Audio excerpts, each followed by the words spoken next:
I'd like to talk to you today about a man who goes by the title of the father of Black history.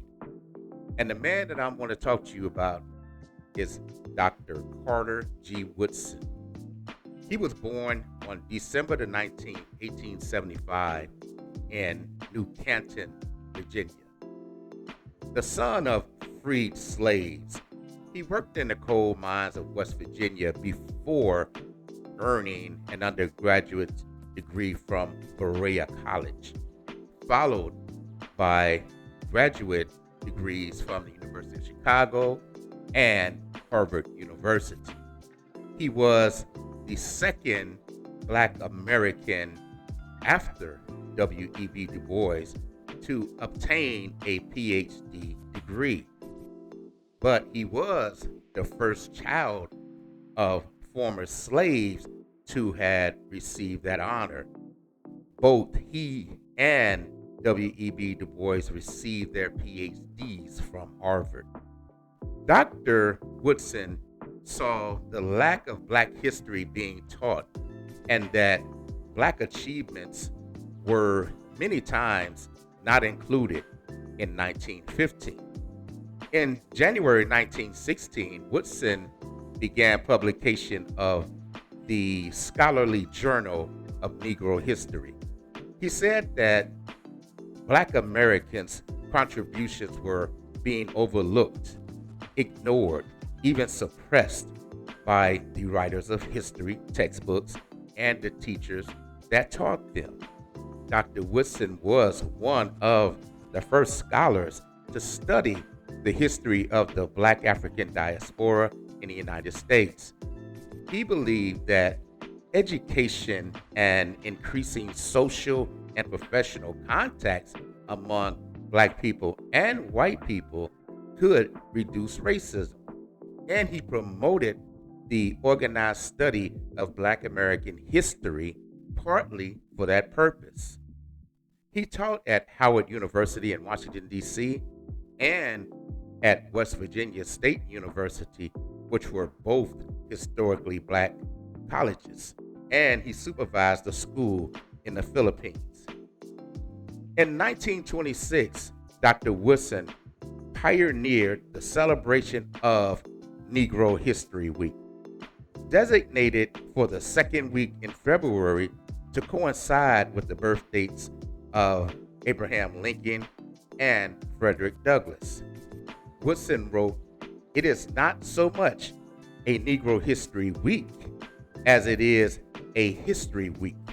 We should emphasize not Negro history, but the Negro in history.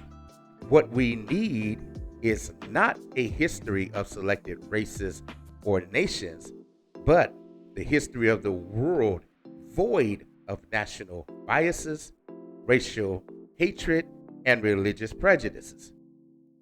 Woodson's project for the new Negro history had a real purpose of giving Black Americans a history to be proud of and to ensure that overlooked role of Black people in America was acknowledged by white historians.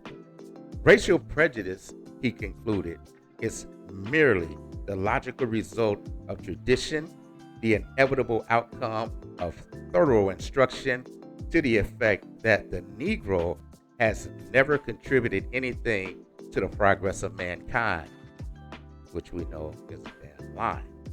Woodson did not promote Black history to stoke racial division.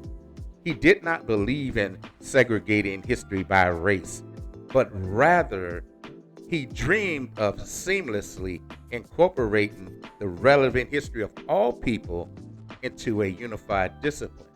He wanted a history that was taught in a way that left nobody out because of color. A side note here for a second. The Black United Students and Black educators at Kent State University expanded this idea to include an entire month beginning February the 1st, 1970. And since 1976, every U.S. president has designated February as Black History Month. So Wanted to add that in to let you know how it went from Black History Week to Black History Month. Dr. Carter G. Woodson died on April 3rd, 1950, at the age of 74 in Washington, D.C. My personal connection to Dr. Carter G. Woodson was when I was in high school in Chicago. Our school went on a field trip and we went to the Dr. Carter G. Woodson Regional Library, which is located on 95th and Halsted in Chicago. It was a newly built library, and being the library geek that I was so happy to go. I had never been inside such a beautiful building before that time. I was so proud of it. I learned a lot about Dr. Woodson at that time. Dr. Carter G. Woodson was ahead of his time. And thanks to him, Black people, young and old, got to learn about and take pride in their own people. We learned a lot about our culture because of someone like Dr. Carter G. Woodson. If Black History Month had not been Black History Week, who knows when and how we would have got to learn our history. So I want to give Dr. Woodson his credit, his stance that he took to give us the knowledge to know about our past histories, and how proud I am. We, as Black people, owe Dr. Woodson a mountain of gratitude to be able to learn about our past accomplishments as a people. Any of us that knows who went to school and did not get to learn any Black history except for the main ones. We know who the main ones who they like to talk about, but if you wanted to learn anything else, you had to learn it on your own. It took someone like Dr. Woodson to be able to bring that knowledge out there where it's available for you to find. So I really want to thank Dr. Woodson so that I can learn about my past people's accomplishments and the reason to have pride in doing so. I'm going to go ahead and close this out for now.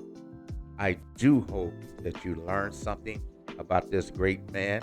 And with Black History Month coming up, I will present more details and more facts about the Black historians in our past. I want to thank you all for listening. I'm going to close it out and say bye-bye